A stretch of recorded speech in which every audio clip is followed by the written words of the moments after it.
Herkese merhaba. Bu kez İstanbul sokaklarından hayat bana güzel demek için dışarı çıktım.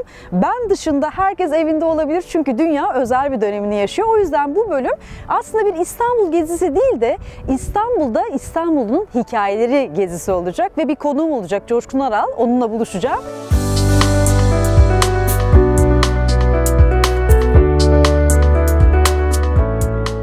Hisar'a geldim. Çok güzel bir sabah. Normalde burada insanlar yürür, ileride balıkçılar balık tutar, bisikletliler gider, köpeğini gezdirenler ama bazen hayat sürprizlerle dolu.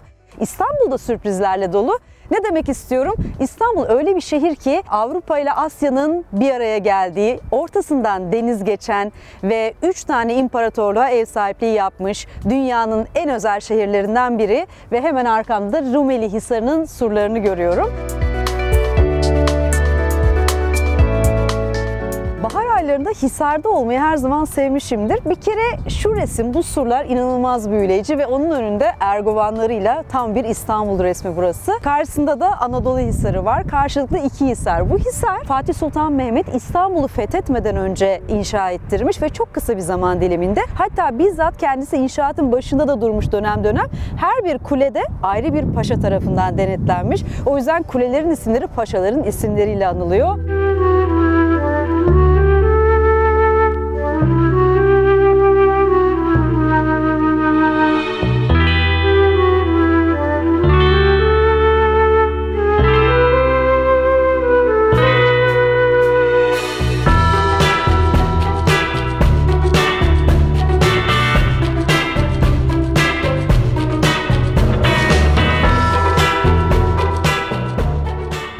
Konuğumla buluştum. Coşkun Aral'la size söylemiştim.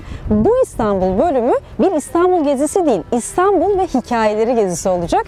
İşin içinde hikayeler olunca ve koskoca İstanbul olunca Coşkun Aral'dan daha kıymetli ve güzel bir konuk bulunabilir mi? Hoş geldin Coşkun abicim programıma. Ne güzel seninle birlikteyiz bugün. Sakin bir İstanbul. Harika. Az önce vapur Büdülü öttürdü ve gidiyor. bir şey vardı Nazım'ın, bir vapur geçer Varna önünden Boğaz'a doğru. O zaman diyorsun ki hazır buradayız. Evet. Hazır vapur gidiyor. Vapurun arkasından bizi ne selamlıyor? Haydarpaşa Garı. Nazım'dan girdim madem. Nazım'ın bir şiiri var ki herkes bilir mi bilmiyorum. Yani ismini kesin biliyorlar. Memleketimden insan manzaraları. Haydarpaşa Garı'nda 1941 baharında saat 15 merdivenlerin üstünde güneş, yorgunluk ve telaş diye başlar. Memleketimden bir zayıf insan adam manzaraları. O merdivenleri inerken durur, bakar etrafına.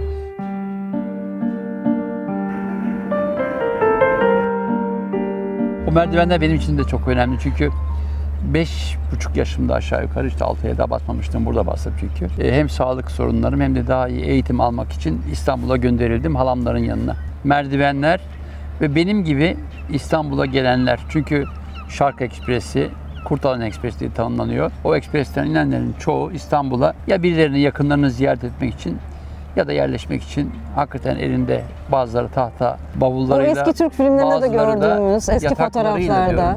Çünkü o olaya tanık oldum. Tabii ki o zamanlar fotoğraf makinem yoktu ama kafamda kalan görüntü. Yani Nazım 1941'de bahsediyor bu İstanbul'dan. Daha önce yaşadığı bir İstanbul çünkü doğup büyüdüğü kent onun da. Kurtalan Ekspresi işte 1950'lerden sonra sanırım tamamlanmış. Kurtalan'dan geldiğiniz zaman dünyanız değişiyor. İki farklı coğrafya. O dönemde garip işte. O merdivenlerde insanın başlayış öyküsü. Bu merdivenler birçok insanı İstanbul'la buluşturdu. Yani Anadolu'yu İstanbul'la buluşturdu. Yatağını alan var, umutla gelen var, sürüldüğü için gelen var. Ne diyeyim, yeni bir memuriyet atamasıyla gelen var. Birçok insan için ne sebeple olursa olsun başlangıçları ve kaygıyı da barındıran bir buluşma aslında. Bir merak, bir kaygı, bir telaş var gerçekten. Bir de indiği yer önemli. Şimdi Kadıköy, Karaköy arasındakiler biraz daha elitler iniyor. Ama Eminönü'ne indiğin anda böyle bir kasetçiden düşün, o zamanlar plakçı diyelim. İstanbul gel diye bir şarkı söyleniyor. Düşünebiliyor musun? Hani birdenbire Adana'dan geldin, oradan geldin, İstanbul'a gel diye bir şarkı söyleniyor. Bir arabesk şarkı. O seni karşılıyor. Başlayacak hayatının ilk adımını. Bir de o dönemin o fırsatçıları da var. O merdivenlerden inip vapurla karşıya geçenleri söğüşlemek için bekleyenler var. İstanbul koca bir şehir. Kaygılısın ve ne yapacağını bilmiyorsun. Meşhur bir Sülün Osman var. Tabii. Maşallah satmadığı şey kalmayan Süllos var. Her şeyi satmış. Böyle biraz köprüye bakarak Ama inanılmaz bir karakter değil mi? Müthiş. Köprüydü, saat kulesi nasıl satın alana mı üzüleceksin, satana mı yani?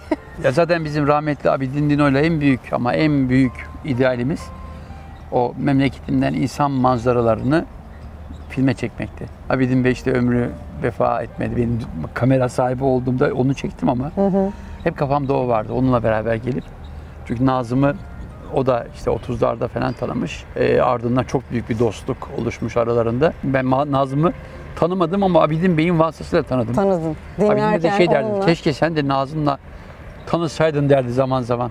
Benim çünkü o meraklı, sorgulayıcı halimden ötürü. Bir sürü şeyleri ben Abidin Bey vasıtasıyla öğrendim. Haydarpaşa Garı'nın bu arada dün ben bir yakınından bir geçtim. Bir gün önce sokaklara çıkmaya başladım. Çepeçevre kapalı, bir merdivenlerini görür müyüz? Orada acaba durabilir miyiz diye. Hala restorasyonu harıl harıl devam ediyor, gözüküyor. Nasıl bir şey bizi karşılayacak bilmiyorum. Nasıl yaşayacak? Evet yani orada neler olacak? Bir daha tren düdüğü, bir siren bir şey duyacağız mı? Gelenler gidenler göreceğiz mi bilmiyorum. Ama dönemi içinde oldukça ilginç bir mimari. Yani gayet batılı bir mimari. Sirkeci'ye göre düşündüğümüzde. Evet, Alman bir şirket, Alman mimarlar, Alman ustalar, hatta İtalyan taş ustaları gibi bir karma yapımında hikaye var ve kazıklar üzerine oturtulmuş ve zor bir mimari yapıymış bu. Aslında Bağdat'a ulaşılması düşünülen tren yolunun bir adımı burası. O projenin bir başlangıcı. Sanırım Sultan Abdülhamid'in en büyük rüyasıydı zaten gerçekleştirme Bağdat Demiryolu, Hicaz Demiryolu projesi. Evet. Ama arkasında bir takım arkeolojik çalışmalar yapıldığını ve çok ciddi buluntular olduğunu biliyorum. Çünkü bu bölge malum işte körler ülkesi. Yani bu kadar güzel bir coğrafyada yani İstanbul'u fark edemeyenler. Nereye sallasan bir şey çıkma ihtimali çok yüksek İstanbul'da. Yani 3 imparatorluk, yüzlerce yıl geriden gelen ne çok hayat, ne çok farklı kültür var. O yüzden biraz İstanbul'un sokaklarına dalacağız. O tarihi yarımadaya gideceğiz ve sohbete devam edeceğiz aslında.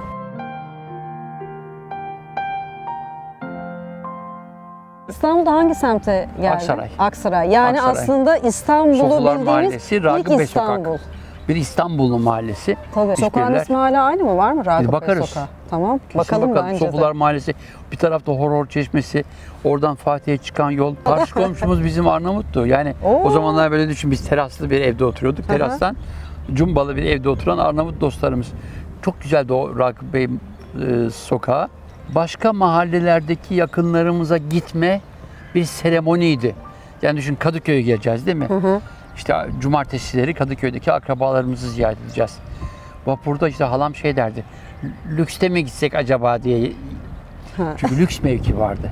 Öyle mi? Vapurda ayrı bir mevki mi vardı? Tabii, tren gibi. Lüks mevki vardı vapurda.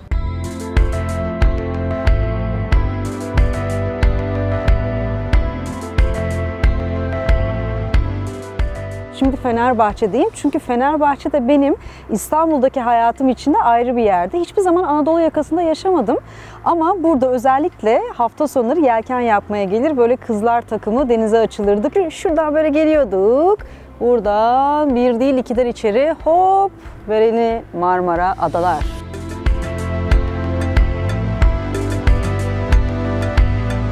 Benim çocukluğumda yazlıkçılık vardı.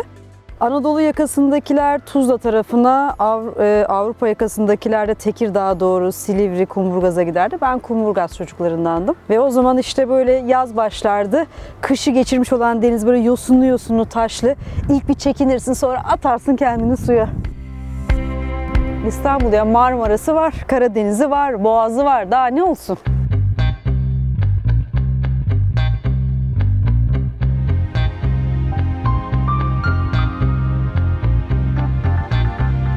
Coşkun Aral'la buluşmak üzere Aksaray'a geldim. Onun mahallesini gezeceğiz biliyorsunuz. Ama ondan biraz önce geldim. Güzel bir akşam güneşi var. Arkamda gördüğünüz camiyi size bir göstermek istedim. İstanbul'un camileri inanılmaz güzel ve etkileyici. Aksaray'daki bu camide Pertevniyel Valide Sultan Camii taş işçiliğiyle inanılmaz göz kamaştırıcı. Sultan Abdülaziz'in annesi olan Pertevniyel Valide Sultan bu camiyi yaptırmak dışında yanında kapıdan girilen bir avluyla içeride medrese, kütüphane, çeşme, aslında bir kompleks yapılar grubu burası. Yıllar içinde bakımı, onarımı ve ayakta kalması için zamanla vakıflar da yaptırmış. Aksaray geçmişten bugüne her zaman göçmenlerin gelip yerleştiği eski yerleşim yerlerinden, semtlerinden biridir İstanbul'da.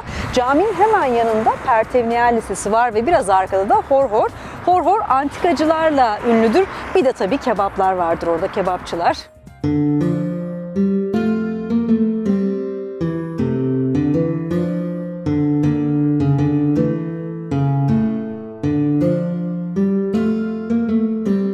Çocukluğunun ilk mahallesi, İstanbul'daki ilk mahallesi Ragıp Bey sokaktayız. Orada bir kuyruk olan fırın vardı. O senin çocukluğunda da var mıydı? Ama değişen bir şey tabii, bu evlerin büyük bölümü gerçekten İstanbul'un o özgün ahşap evleriydi. İstanbul'un enteresan bir şeyi var. Özellikle mesela birçok sanatçı için ilham kaynağı olan İstanbul. Hani müzik için, şairler için düşündüğümüzde yine yazarlar, ressamlar, aynı şekilde fotoğrafçılar için de. Belki de o mahalle kültürü. Evet, yani o evler, mahalleli, sokak satıcıları, o yaşam herhalde fotoğraf için oldukça ilham verici olsa gerek. İstanbul'un özellikle eski semtleri. Ustan Aragüler'in de inanılmaz güzel fotoğrafları var. Uğur Vefalı, Müjdat abi Karagümrüklü. Baktığın zaman hep bu bölgeler. Evet. Ama gariptir. Sanatta belirli bir aşamaya gelip biraz varlıklı olunca Şişli teşvik diye. Benim de teyzem Şişli'de oturuyordu.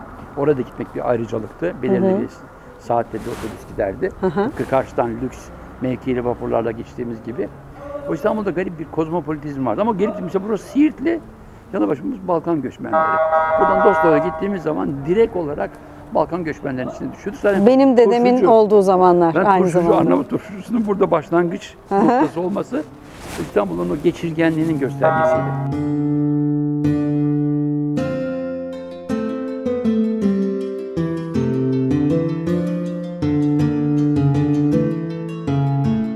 İstanbul'u hani çok fotoğrafik diye tanımladım ben ama sence de öyle mi gerçekten? Ya da eskiden öyleydi de şimdi... O zaman öyleydi ama filmimiz yoktu. Zaten Aragüler gibi çok değerli fotoğraf ustalarımızın avantajı, o dönemde filmleri vardı, makineler vardı, tabii gözleri vardı. Ben fotoğraf makinesini elime aldığımda fotoğraf şurada bir yerdeydi. Yani bir filmi 6 ay falan kullanma durumundaydım. O da hani ayda bir kare fotoğraf çekmek için düşünebiliyor musun? 12 pozitif bir makine. Pahalı bir iş yani fotoğraf çekmek. Yani onu almak, develope etmek falan. Her şey vardı. Şu evler, gördüğün evler çoğu antika diye tanımlanacak eski dönem. Yani 1800'ler, 1900'lerin başlarındaki eski Osmanlı mimarisiydi. Ama hiçbiri kalmadı. Benim geldiğim dönemde yavaş yavaş yangınlar çıkmaya başlıyordu. Yangın çıkmasının sebebi tabii ki o evleri, hastalık, kanatörü dokunamıyorsun, bir şey yapamıyorsun.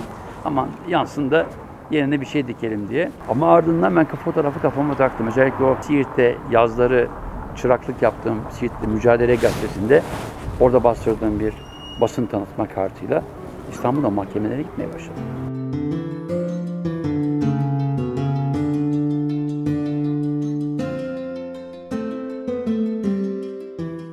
Bundan sonra bir Sultanahmet'e gidelim ama görecek çok yeri daha var güzel İstanbul'un.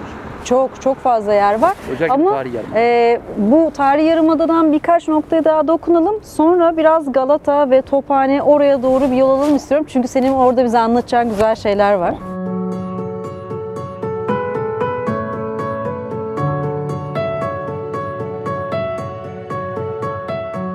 Sultanahmet Meydanı'ndayım. Burası İstanbul için en turistik, en büyük cazibe noktalarından bir tanesi. Çünkü aslında İstanbul'un kurulduğu yer, yani tarihi Yarımada içindeyiz. Suriçi de deniyordu eskiden.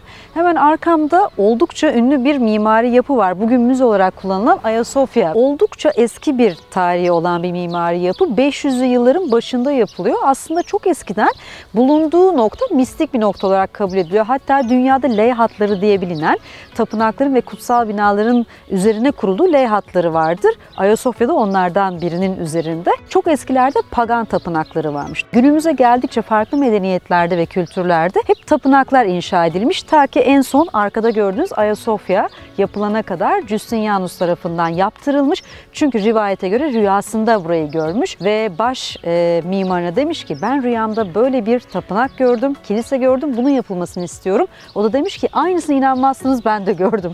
Hikaye bu değil mi? İstanbul'da zaten hikayeler bitmez.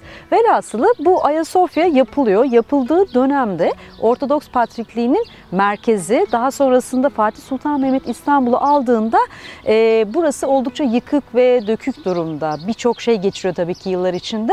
camiye dönüştürülüyor, yenileniyor. Zaman içinde minarelere ekleniyor, dışında medreseler, külliyeler derken bugünkü haline geliyor. Bugün artık bir müze. Çok fazla efsanesi var. Yer altındaki kanalları, yolları, sürekli sayısı artan kapıları gibi rivayetlerde bulunuyor ama Ayasofya bugün gerçek olan bir şey var ki binlerce ziyaretçiyi dünyanın her yerinden kendine çekmeye devam ediyor.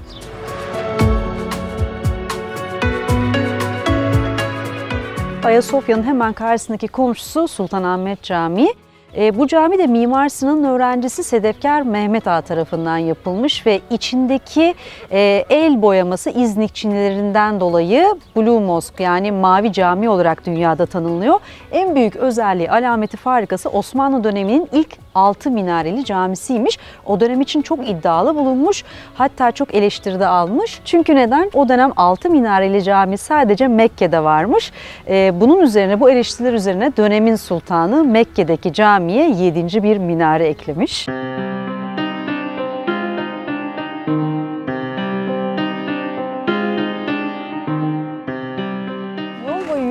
Coşkun abi güzel güzel bana anlatıyor. Aslında çok değişik, biraz oradan konuşurken dedi ki Marco Polo da burada büyümüş biliyorsun dedi. Ben de dedim ki Marco Polo burada mı büyümüş? Çünkü bu benim için yeni bir bilgi. Eski Venedik ve Cenevizlerin yaşadığı Galata. Bugünkü Galata bölgesi. Aha. Orada yaşamış. Amcası işte Tony Polo ile beraber.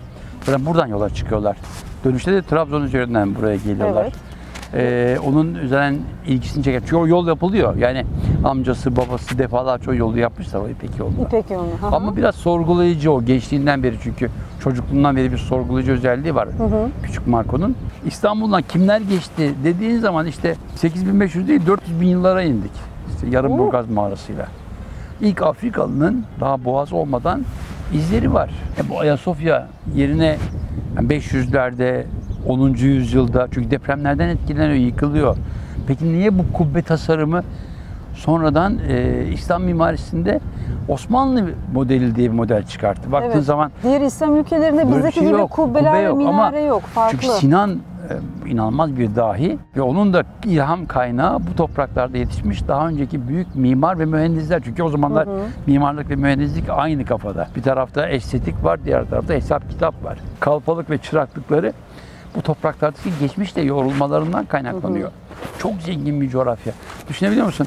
Venedik'e gidiyorsun San Marco'ya, meşhur şu anda replikaları dışarıda gerçi içeride orijinalleri satıyor. Atlar buradan gitme. Biz de buraya yardım için geliyorlar, bakıyorlar ki İstanbul zengin, götür. İstanbul hani tarihçiler için, arkeologlar için, sosyal arkeologlar için, mimarlar için, gastronomlar için ne istiyorsan var. Ayasofya aslında içine bulunduğumuz dönemde şu an biz hiçbir yapının içine giremiyoruz. Hani önüne kadar geldik. Bir tarafta Ayasofya var, Sultanahmet Camii var. Hemen yakınımızda Topkapı Sarayı. Yani şu yarımada içinde aslında görülecek yine Kapalı Çarşı, su yine meselesi İstanbul'da önemli, sarnıçlar inanılmaz bir şey.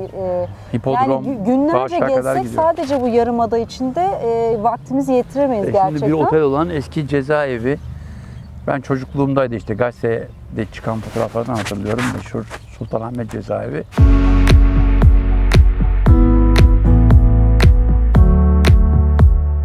Tarihi Yarımada içinde çok ilginç bir şey var ki İstanbul için Yeditepe'li şehir denir ve bu Yeditepe neresidir diye bir sayın deseniz herkes işte Çamlıca filan böyle tepeler saymaya başlayabilir. Pierre Loti bilmem ne.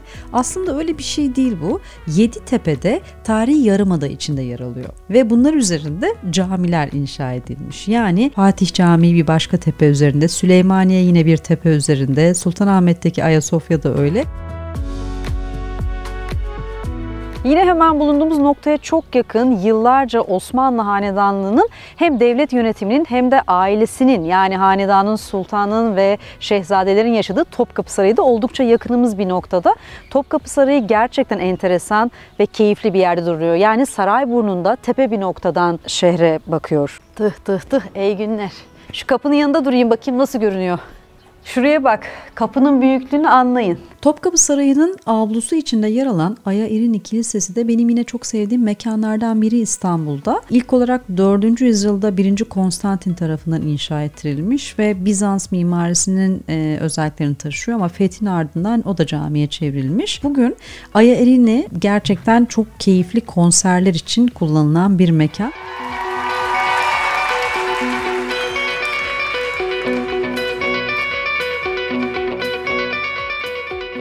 Fatih Sultan Mehmet İstanbul'u fethettikten sonra Topkapı Sarayı'nı yaptırmış ve bu saray 400 yıl boyunca ta ki Dolmabahçe yeni ikametgah olana kadar burası pek çok sultana ev sahipliği yapmış. Divan var, harem var, medrese vesaire. İçinde bir de hazine dairesi alanı var ki şu meşhur Kaşıkçı elması falan filan.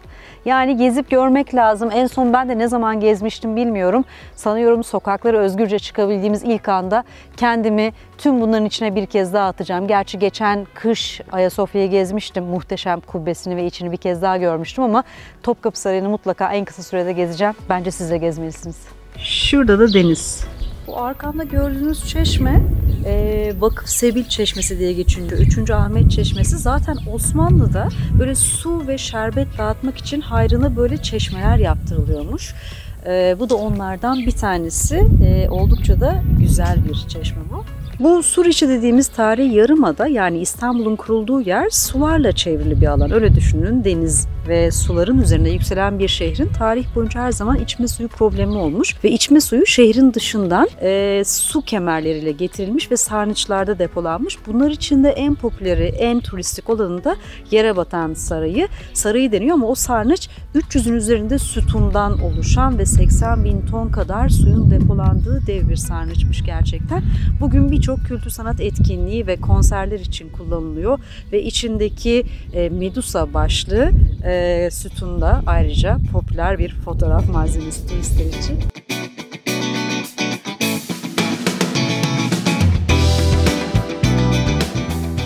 Şöyle sizin için bir döneyim mi? İstanbul'un bu güzel görüntüsünü bomboşken ancak böyle bir zamanda çekebilirdik. O yüzden tadını çıkarın. Bir de önümde çok güzel, dikkat çekici bir çeşme var ki buna Alman Çeşmesi deniyor. Osmanlı-Alman ilişkileri açısından oldukça önemli bir hediye aslında. Alman İmparatoru 2. Wilhelm Osmanlı topraklarında gerçekleştirdiği ziyaretlerin ikincisinde Sultan II. Abdülhamid'e bir hatıra olarak bu çeşmeyi hediye ediyor. Osmanlı-Alman dostluğunun bir hatırası olarak İstanbul halkına sunuluyor aslında. İçinde bulunduğum meydan geçmişte hipodrom olarak kullanılmış. At meydanı da deniyor. Burada atlı araba yarışları yapılıyormuş ama onun yanı sıra maalesef idamlar da öyle bir meydan. Arka tarafta Mısır'dan getirildiği bilinen bir obelisk var. Aslında zarafetin ve gücün de simgesi olarak burada konumlanmış. Hatta onun bir replikası daha önce yapılmış ve dışı altın görünümlü bir malzemeyle kaplanmış. Haçlı seferleri zamanı maalesef ki soymuşlar çünkü onu altın zannetmişler. Bütün varlıkları götüre götüre bu topraklardan da geçmişler, yakarak, yıkarak. Bu bölgeye geldiğinizde gezecek, görecek ve deneyimleyecek çok şey var. İstanbul Üniversitesi, Beyazıt Kütüphanesi, tüm bunlar aslında İstanbul'un en önemli noktaları arasında yer alıyor. Bugün yerli yabancı pek çok turisti kendine çeken bir cazibe noktası Kapalı Çarşı. Dünya üzerinde yapılmış en büyük kapalı çarşılardan biri ve dönemi içindeki en büyüğümüş gerçekten de. Oldukça büyük bir alana yayılmış. Birden fazla giriş çıkış kapısı var. Binlerce dükkan var, yüzlerce sokak var. Dericisi, kuyumcusu, bedesleni, halıcısı derken gerçekten çok ilginç ve keyiflidir Kapalı Çarşı'nın içinde gezmek ve işte orada gününüzü geçirmek. Hayat Bana Güzel İstanbul Gezi bölümünde büyük bir keyifle Kapalı Çarşı'yı da sizin için gezeceğim tabii ki. Galata Köprü kalkıyor. Son bir. Var mı gelen son? Galata.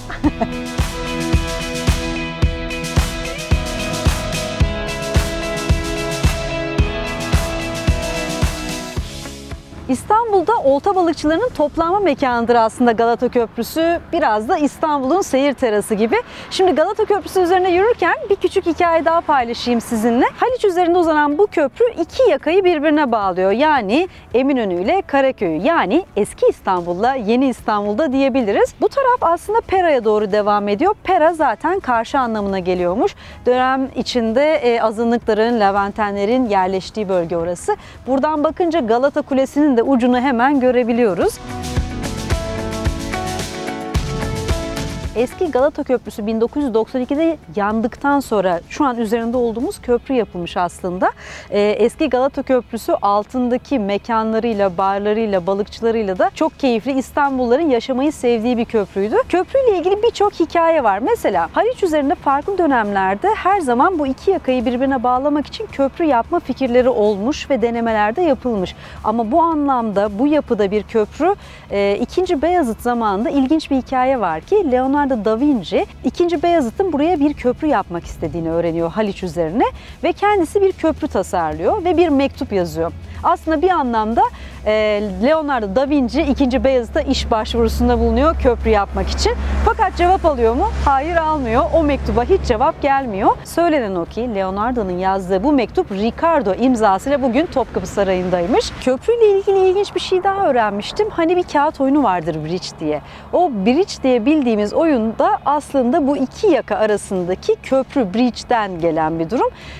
Kırım Savaşı zamanı İstanbul'da olan İngiliz askerleri akşamları kahvehanelere gider ve kağıt oynarlarmış. O zaman bulunmuş olan oyunun ismi işte bu köprüden gide gele oynandığı için Bridge olmuş. Biz bugün onu Bridge olarak biliyoruz. Evet, görüyorsunuz. Anlatmaya gerek yok. Galata Kulesi'ne gidiyor.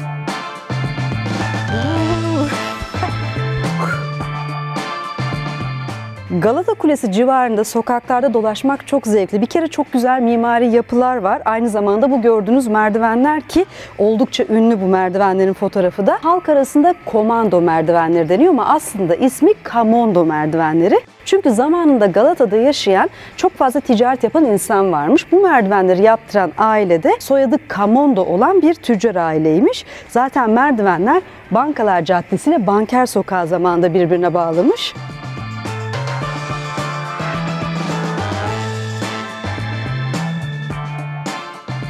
19. yüzyılda Galata Kulesi civarında yani Galata semtinde çok farklı bir nüfus yaşıyormuş. Çoğu ticaret yapan ve daha batılı bir nüfus bu.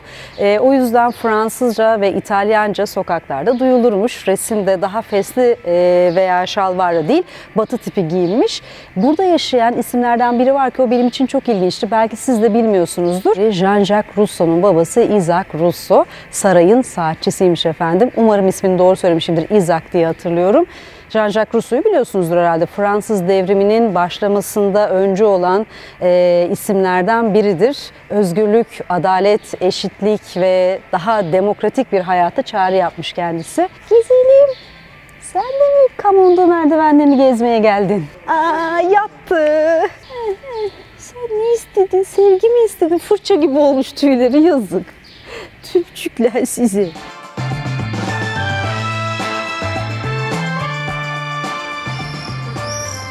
Ve güzeller güzeli Galata Kulesi, gerçekten çok severim. İstanbul silüetinde de inanılmaz önemli bir yere sahip Galata Kulesi. Geçmişi 500'lü yıllardan bugüne geliyor. Yüzlerce yıl boyunca İstanbul'a kimler gelip geçmiş? Ne yangınlar, ne depremler, ne savaşlar görmüş. Ama o gördüğünüz gibi arkada dimdik ayakta. Tabii ki bu yıllar içinde çok fazla onarım, bakım, tadilat ve değişiklik geçirmiş. Mesela 3. kata kadar Ceneviz yapısı, diğer katlar Osmanlı mimari özelliği gösteriyormuş. Üzerindeki külah daha sonradan takılmış. Yıllar içinde rasathane olarak görev görmüş, fenermiş, gözetleme kulesiymiş, zindan olarak kullanılmış. Bugün de hala gözetleme kulesi. Yani onun tepesine çıkıyorsunuz, muhteşem bir İstanbul manzarasına bakıyor. Adeta İstanbul'u gözetliyorsunuz. Haliç'ten Boğaz'a uzanan inanılmaz güzel bir geniş perspektifte. Galata Kulesi'nin de tabii ki bir efsanesi var. En önemlisi ne? Düşünebiliyor musunuz? Mesela uçmayı hiç hayal ettiniz mi? Şöyle kanatlarınızı açıyorsunuz ya da takıyorsunuz, kendinizi boğaza bırakıyorsunuz. İşte bunu hayal eden Hezarfen Ahmet Çelebi 17. yüzyılda bu kulenin tepesinden kendi icat ettiği kanatları takarak kendini boğazın sularına bırakmış. Rivayet o ki ta Üsküdar'a kadar uçabilmiş. Tabii bunun belgesi ne derseniz seyahatnamede yazıyor. Yani Evliya Çelebi'nin seyahatnamesi dışında buna ait bir belge yok.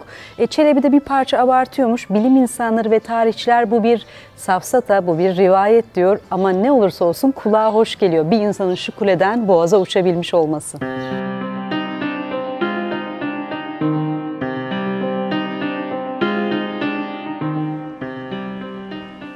burada İstanbul'un en çok fotoğraf çekilen noktalarından birindeyiz. Ortaköy'deyiz. Ortaköy'de cami ve İstanbul'un ilk köprüsü var arkamızda. Evet. 73 yılında yapılmış.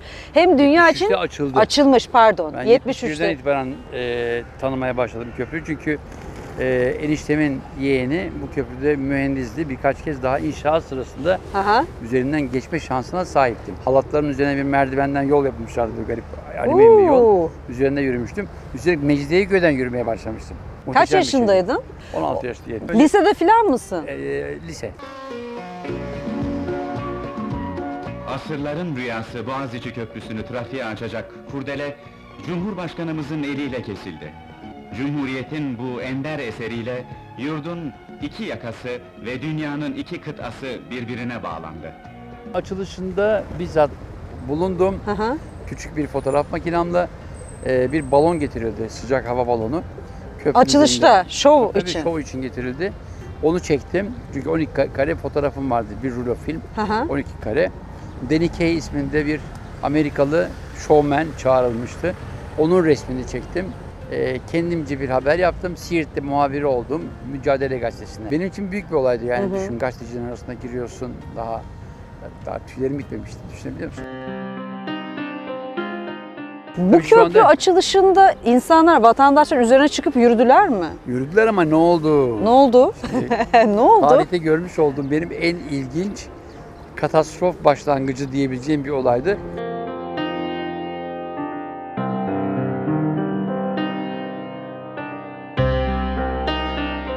Bir anda ayak darbeleri. Bu zıplaya hoplaya gidiyor gibi. Yani, o titreşim yani. Titreşim. Ve köprünün üzerindeki o lambalar böyle gidip gelmeye başladı.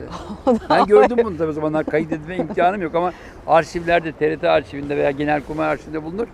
Üzerinde bir insan seli ve böyle gidip gelen ortadaki ışıklar. Ne yaptılar? Boşalttılar mı insanları üstüne? Anında boşalttılar. O görüldüğü anda bir uyarı yapıldı. Sen üzerinde miydin yoksa hani uzaktan? Üzerindeydim. Ben de Danny Kaye'in peşindeydim, işte elimde makinem. altı adamı çekmeye çalışıyordum. 1-2 kare var.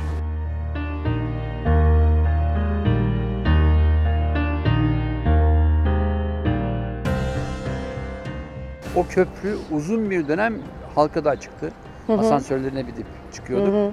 Sanırım 1980 darbesinden itibaren yaya trafiğine kapatıldı. O zamanlar tabii ki hani fotoğraf... Ben şimdi açık olsa diye düşündüm. Aslında haklı bir sebep gibi. Tabii o zamanki kapatma farklı da insanlar çok değişik. Hele şimdinin böyle Instagram video çekme merakıyla ne şeyler yapılırdı bu köprünün üzerinde. Bir dönem, çok tehlikeli. Yani bir dönem Timur çok iyi bilir. İşte canı sıkılan aşkını ilan etmek için intihar etme girişiminde bulunurdu. Savaş abi çağırırlardı. Sürekli intihar var, koş. Sonra Uğur Dündar abi çağırmaya başladılar. İşte Ay o gelsin Allah diye. Az gitmedik köprülere. İşte aynen.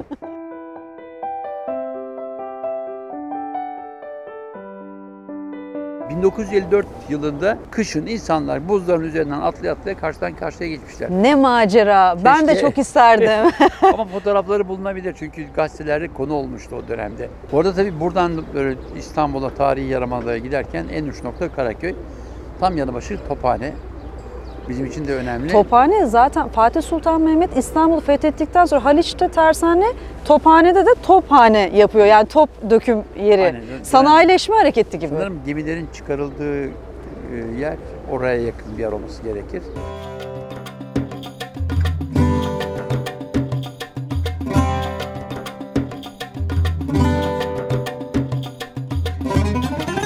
Papaz olma hayali kuran Giovanni'den Kılıç Ali Paşa'ya uzanan bir hayat hikayesinde İstanbul'a miras bu arkamda gördüğünüz cami kalmış. Burası Tophane'nin önemli simgelerinden Kılıç Ali Paşa Camii. Mimar Sinan'a yaptırılmış. Bu caminin hikayesinde özellikle bir isim var ki o da İstanbul'un hikayeleri içinde öne çıkmasına sebep oluyor: Cervantes. Cervantes, Kılıç Ali Paşa İnebahtı Savaşı'ndayken Osmanlı donanmasının eline geçiyor. İstanbul'a esir olarak geliyor. Geldiği dönemde de bu caminin inşaatı altında duvar işçiliğinde çalışıyor dülger olarak. Don Quixote'u ne zaman mı yazdı? Bu caminin inşasından daha da sonra 1601'de Cervantes Don Quixote'u yazıyor. Yazarken acaba Kılıç Ali Paşa'dan etkilenmiş midir, ne dersiniz? Tabii ki bunlar hikaye. Bunların net somut belgeleri yok. O yüzden ne kadarı doğru, ne kadarı abartı, esir olarak mı geldi yoksa keyfi olarak mı İstanbul'a geldi ya da hiç mi gelmedi? Gerçekten ben de merak ediyorum. Ama bildiğimiz bir şey var ki Tophane'nin hikayelerinde Cervantes'e de yer var, Jules Verne'de.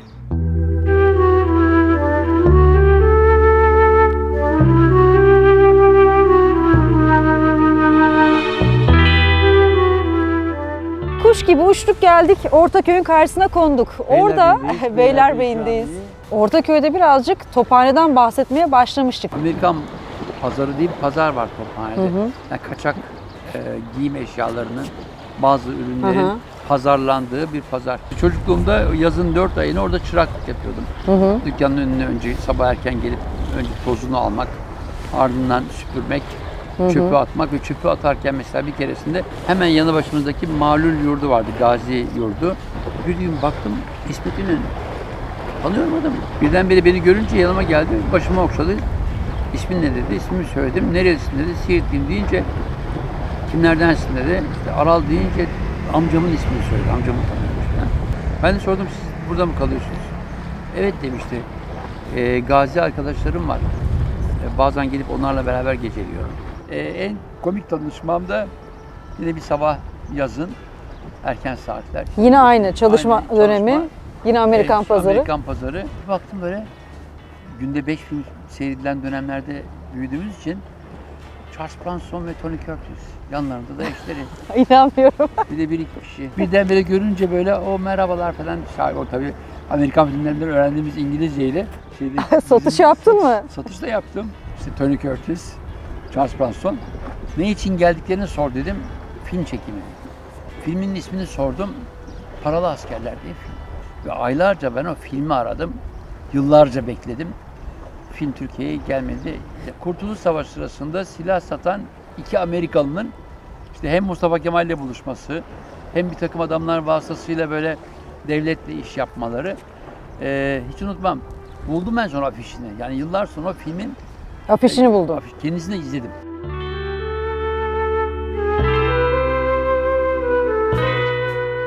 Ya şu anlattıklarım inanılmaz tabii bu arada. Hani gelen profiller, onlarla yaşadıklarım Sen Jules Verne'i sever misin?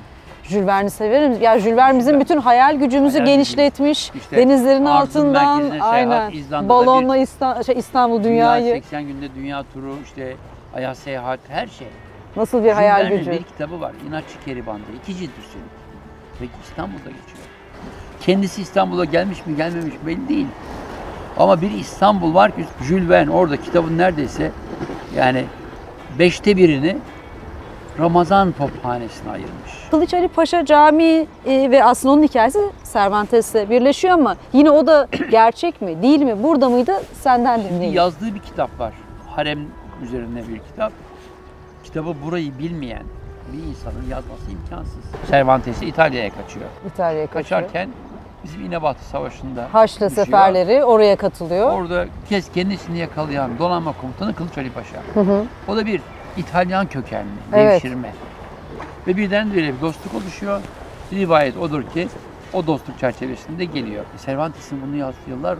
Yani o zamanki tasvirler ya hani belki burada yaşamış, burada bulunmuş birilerinden duydukları olabilir ya da bulundu, yazdı ama bunu bir yerde ilan etmedi olabilir. Tasvir olayı çok ilginç. Şimdi Nazım Hikmet'in evrenselliğinin nedenlerinden biri gitmediği çok ülke var. Ama öyle bir anlatıyor ki yani Benerci'de girdiği zaman Kalküta'yı böyle adım adım dolaşmış gibisin. Veyahut da Tarantabo'yla beraber o dönemin ne diyeyim size Etiyopya'sındasın, dolaşıyorsun her tarafında Afrika'nın çilekeş, Kara Afrika'nın çilekeş. Bir anda okyanusun ortasında bir Japon balıkçı gemisinde balık türleri içinde dolaşıyorsun. Yani yazar yapan olay o. Niye Orhan Pamuk'un benim bayıldığım kitaplarında yani sen Boğaz'ın suyunu çekilmiş halini Düşünebiliyor musun? İşte o yaratıcılık önemli. Bir keresinde sohbet ettiğimizde şey demiştin Coşkun abi, hani dönemin entelektüelleri, sanatçıları kendi çağdaşlarıyla iletişim halindelerdi ve birbirlerinden fikir alışverişi, gezip gördükleri yerleri sorarlardı. Bu böyle mi değil mi? Nazım, Abidin Bey ve Picasso arasındaki dostluğun ilginçtir. Guernica'ya Picasso hiç gitmemiş. Ama katliam yaşandığı zaman Guernica'da Guernica'ya giden Nazım'ı üstelik de Picasso'nun en ünlü eseridir, yani eserlerinden biridir. Nazım'ın evini ziyarete gittiğimizde 1999'larda kapısının arkasında o Picasso'nun orijinal A4 kağıdında eskizleri var. Eskizini. Çünkü sanki eskizini gönderip bir görüş alıyor gibi mi? Görüş alıyor çünkü ya ben evet uzağım ama ben bu köy, yani o köye gitmedim hiçbir zaman dediğinde bir keresinde bilmem işte komünist şairler toplantısı için Nazım'ın gittiğini duyuyor. Abidin'i arıyor. Abidin vasıtasıyla Nazım'a ulaşıyor. Nazım'a gönderiyor bana. Ama bu bir entelektüel bir network her zaman var. Çağlar öncesinde de var. Zaten bilgi alışverişi. Oy. Işık da hakikaten çok güzel olacak. Yetişeceğiz gün batımına. Oldum olası bu köprüyü geçmeyi sevmişimdir.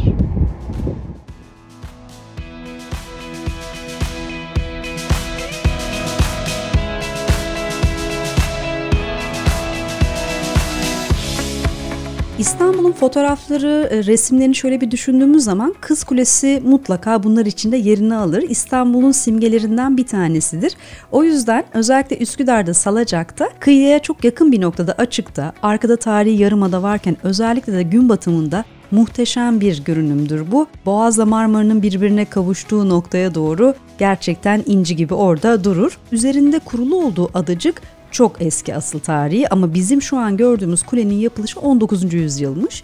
Kule yıllar içinde birçok farklı amaca hizmet etmiş. Geçen gemilerden gümrük toplama noktası da olmuş, rasathane olarak kullanılmış, denizcilere fener olarak yol göstermiş, radyo istasyonluğu yapmış. Hatta 1830'da bir kolera salgınında karantina hastanesi olarak da kullanılmış. Yıllar içindeki tüm bu hizmetlerinin dışında bir de herkesin dilden dile aktardığı hikayeleri var elbette Kız Kulesi'nin. Bir tanesi Hera ile Leandros'un aşkıdır. Buna aslında mekan olur. Hera kulededir. Leandros kıyıdan sevgisine ulaşmak için kendini sulara bırakır ve kuleye yüzer ve bir seferinde boğularak ölür. Hera da bunun üzerine kuleden kendini atar. Yani sonu maalesef acıyla biten bir aşk hikayesi. Tabii çok daha uzun bir hikaye, siz bakarsınız. Diğeri ise kızını ölümden korumak için bir kehanette kızının genç yaşta, erken yaşta öleceğini gören bir Bizans kralı kızını bu kuleye kapatır. Fakat kuleye kapatmak kızının hayatta kalmasını sağlamaz, onu ölümden koruyamaz. Bir sepet meyveyle gelen bir yılan onu sokar ve öldürür.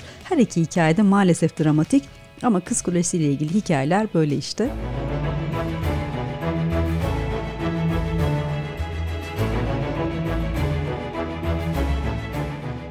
Selamlar. Güzel bir Ortaköy sabahından merhaba. Bugün Boğaz'ın kıyısı boyunca olan küçük Boğaz semtlerinden geze geze size bazı görüntüler göstermek istiyorum.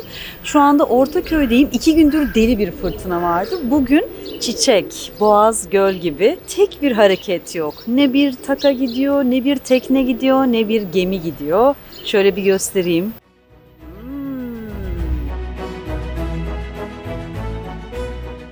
Ortaköy böyle minik minik sokaklarında kafeleriyle Boğaz'ın kıyısında hemen de köprünün yanında oldukça cazibeli bir semtimiz. İç tarafa doğru tam bir mahalle ruhu var Ortaköy'de. İstanbul size mi kaldı pisicikler? Ortaköy'ün keyfini mi çıkarıyorsunuz? Size yemek veren var mı? Ortaköy'de böyle gümüşçüler, hediyelikçiler, küçük butikler, kumpirciler. Ortaköy'ün ruhu budur ama şu anda tüm dünyada ve İstanbul'umuzda tarihi zamanlar yaşanıyor. Herkesin evde kalmaya çalıştığı evde kaldı hatta. Bir an önce hayata normalleşmeye dönmek için dikkatli davrandığımız önemli. Buradan da çok güzel gözüküyormuşsun camia. Caminin konumunun güzel olmasının yanı sıra bu taş işçiliği ve özellikle geniş büyük pencereleri var. Sanki Boğaz'ın bütün o enerjisini, güzel mavisini ve ışığı içeri almak istiyor gibi. İstanbul'un Avrupa yakası ve Anadolu yakası olmak üzere yaşayanlar ikiye ayrılırlar. Ben Avrupa yakası insanlarındanım. O yüzden buralar benim semtim kategorisine giriyor tüm bu kıyılar boyunca. Buradan bir sonraki adım Arnavutköy ve Bebek vesaire diye devam ediyor.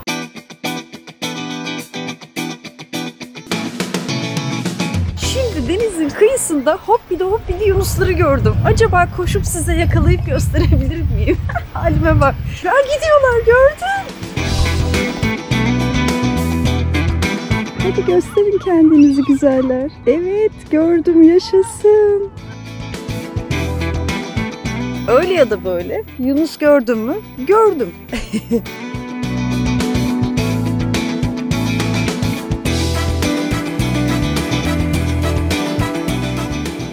Arnavutköy'e geldim.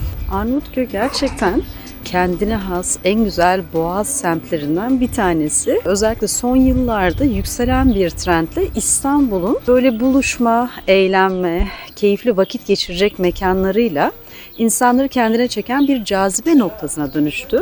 Eskiden bu yalılar tabii ki denizin tam kıyısındalarmış. Önlerinde deniz, hatta kayıkları, tekneleri bu evlere yanaşabilirmiş. Zamanla boğaz doldurularak yapılan yan yol ve bu yürüyüş yollarıyla biraz geride kalmışlar.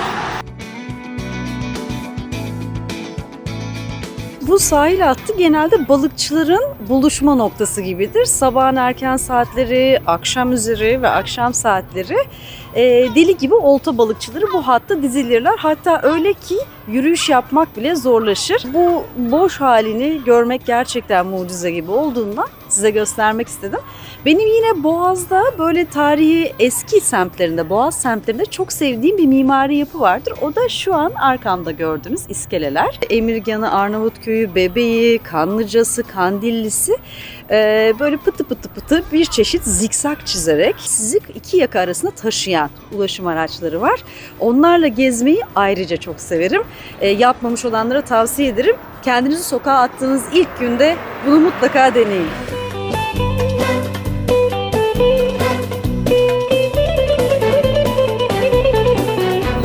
Gülle dolunca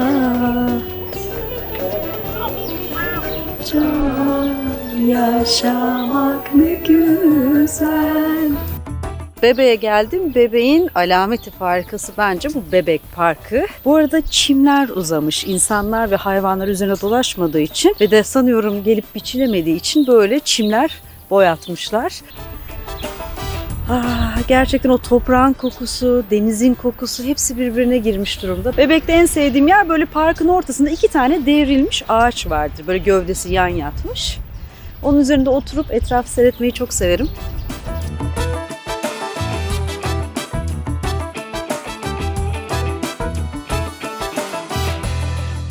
Gördüğünüz gibi kuşlar, sokak köpekleri, ben ve sizden başka kimse yok. Bebek çok eskilerde balıkçı kasabasıyken sonra Bebek Gazinosu'nda şatafatlı eğlenceli günlerinden bugünün popüler Bebek semtine uzanan bir yolculuğu var buranın. Benim için sabah yürüyüş güzergahı, sonrası biraz curcuna ama bugünlerin tadını çıkarıyorum. Size de biraz göstereyim mi?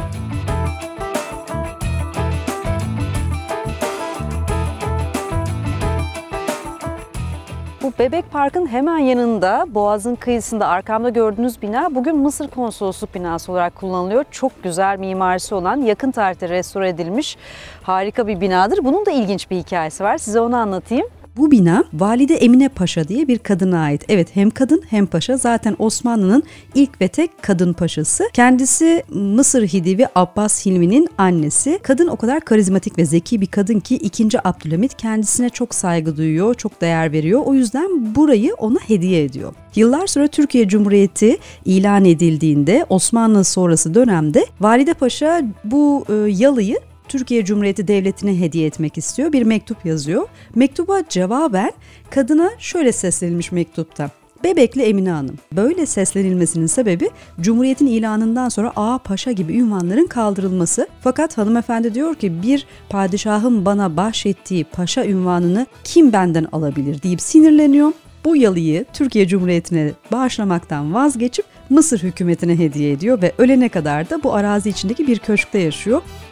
Ya İstanbul çok enteresan. Size ne yapmak isterseniz onun için imkan veriyor. Sadece bunu yapacak zamanı, motivasyonu, enerjiyi ve de cesareti bulmanız lazım. Mesela Boğaz'da denize girmek gibi. Ben Boğaz'ın hiçbir noktasından denize girmedim. Yani evet sayamayız. Ayakları sokmayı sayamayız sanırım. Ama Timur kameranın arkasından böyle elini kaldırıyor. Diyor ki ben yüzdüm. Bebekten mi yüzdün Timur? Bebek, Arnavutköy, hepsi Emirgan. Nasıl ya? Bir yerden atıyorsun, akıntı seni hop aşağı götürüyor, bir yerden çıkıyorsun gibi mi? Aşiyandan atlar buradan çıkardık. Vay arkadaş. Ne kadar performansla yüzmek gerekiyor Boğaz'da? Bırakınca geliyor musun? Hiçbir şey yapmıyorsun. Zaten güzel onun için ben yaptım.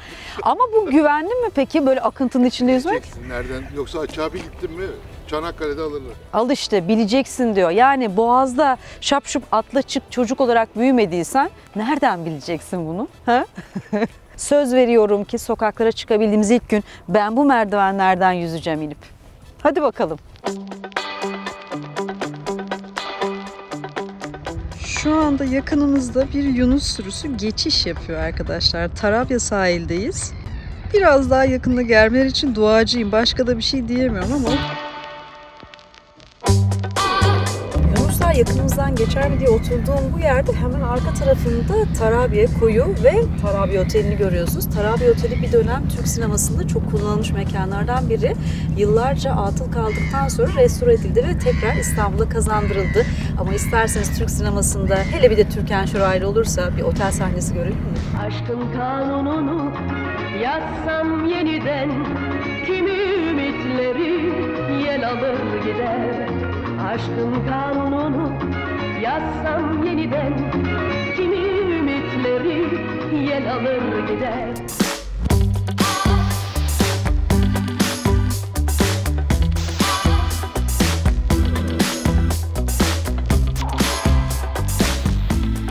İstanbul'u boş bulmuşum. 5 dakikada Beşiktaş kıvamı çat çat çat gidip gelebiliyorum her yere. O zaman neden dedim Anadolu Hisarı tarafına geçmeyeyim. Anadolu Hisarı bir tarafta, hemen şurada şöyle göstereyim. Göksu Deresi var. Göksu Deresi de zamanının eğlence, keyif, dolaşma yeriymiş. Yani insanlar kayıklarla dolaşmaya Göksu Deresi'ne gelirmiş. Hatta yaya olarak ve atlı zamanının sultan kayıkları bile Göksu Deresi'nde salınırlarmış. Bugün de aslında tekneler, kayıklar burada park halinde. Hatta dere boyunca da kafe, restoranlar, mekanlar var.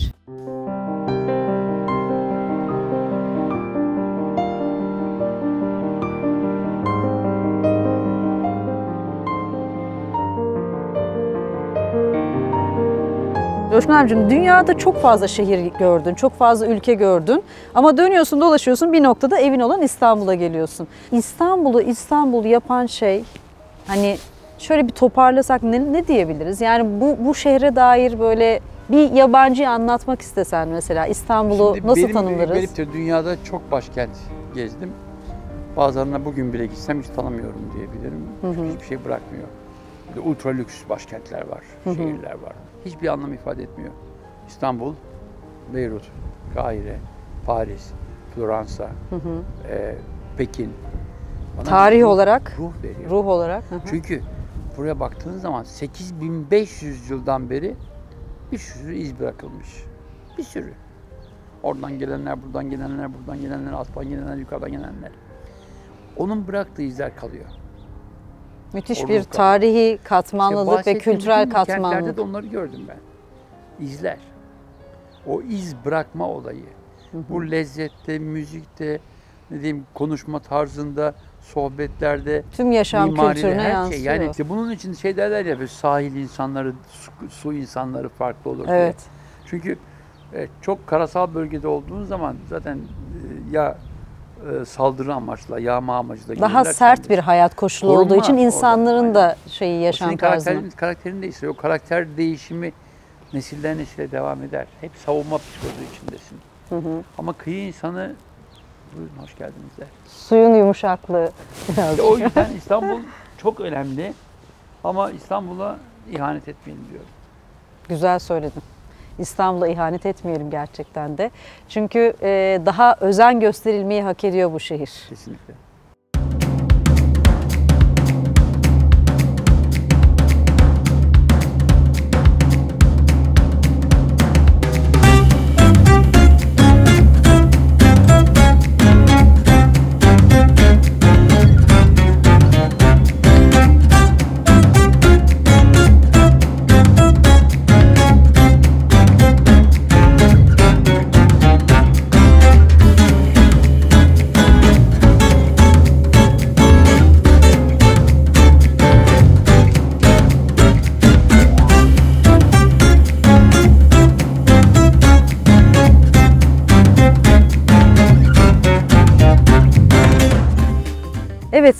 daha Sultanahmet Meydanı'na geri döndüm. Bu kez güneş kayboldu, yerini mahyalar aldı. Ramazan ayının değişmez manzarası mahyalar. Arkamda Sultanahmet Camii üzerinde görüyorsunuz. Minareler arasında Osmanlı'dan bugüne gelen bir gelenek bu.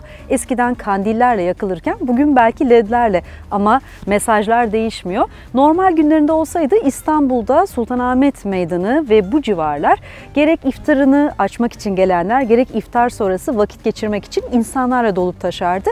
Bunlar biliyoruz ki özel günler, ama İstanbul eski coşkusuna, cıvıltısına kavuşacak. Hepimiz tekrar sokaklara çıkacağız. İşte o gün sizin için yeniden bambaşka bir Hayat Bana Güzel çekeceğim. Bu arada Coşkun Aral'a tekrar çok teşekkür ediyorum. Bir parça onun hikayeleri ve anlatımlarıyla sokaklarına daldık ve İstanbul'a karşı biraz merak uyandırmaya çalıştık. Bundan sonra bakalım bizi neler bekliyor.